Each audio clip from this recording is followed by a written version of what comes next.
Layne passes. Were you, if I may ask, were you surprised by the news when you heard it? Like, was it kind of expected, or did it kind of throw you off guard? Um,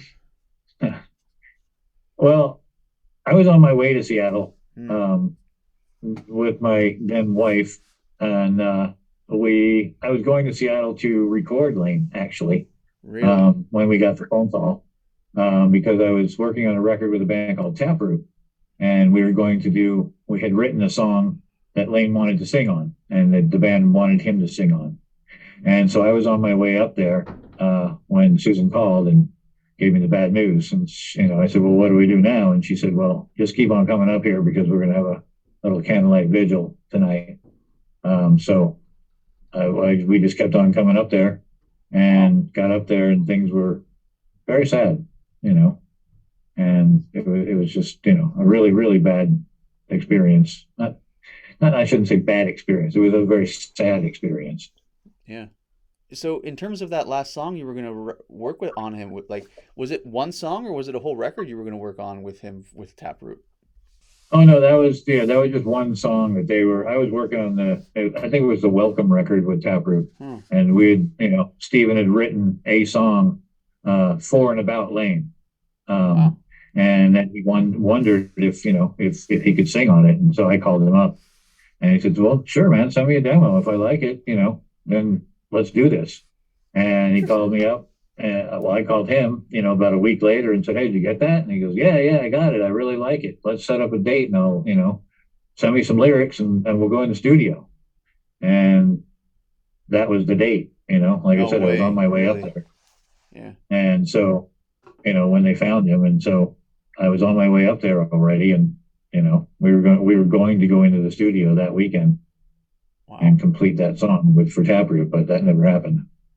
So that's really interesting for a variety of reasons. One of them being is, from what I understand, Layne became essentially like he cut everybody out of his life at that point, more or less. Like he wouldn't answer the door, he wouldn't answer most phone calls, but he took your phone call. That's really interesting to hear. Yes, So, sir.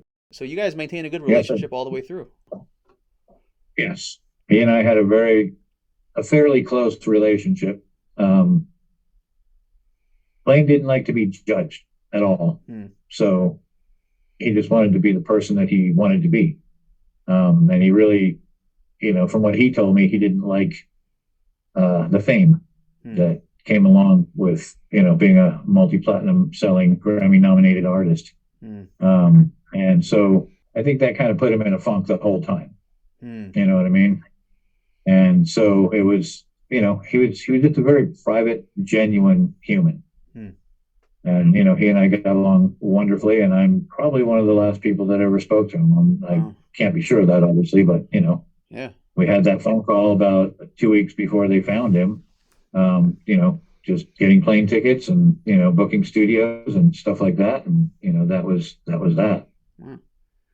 So I'm going to paraphrase something here. I don't. This isn't the exact quote, but Sean Kinney once said after Layne's death that Layne basically told him he was going to die, like that he had made up his mind. This is basically what's going to happen. So it's interesting to hear from you that he still wanted to record, though. So it looked like he still had somewhat of a lust for life. He still kind of wanted to move forward. Would it be fair to say he still wanted to live, so to speak? I can't really answer that question. I don't Hmm. know. I don't know. I mean, you know, he and I did have some very in-depth conversations about things like that, but Hmm. when you are a little bit not in your right mind, I'll say, then things become a little bit convoluted. Yeah. And so, I didn't really, it's just very hard to talk about right now. But he's very, very private, and so he wanted to keep it that way. And I'm sure that he and Sean and he and Jerry and, had conversations about all that kind of stuff. And, I wouldn't doubt he said that to Sean at all. Interesting.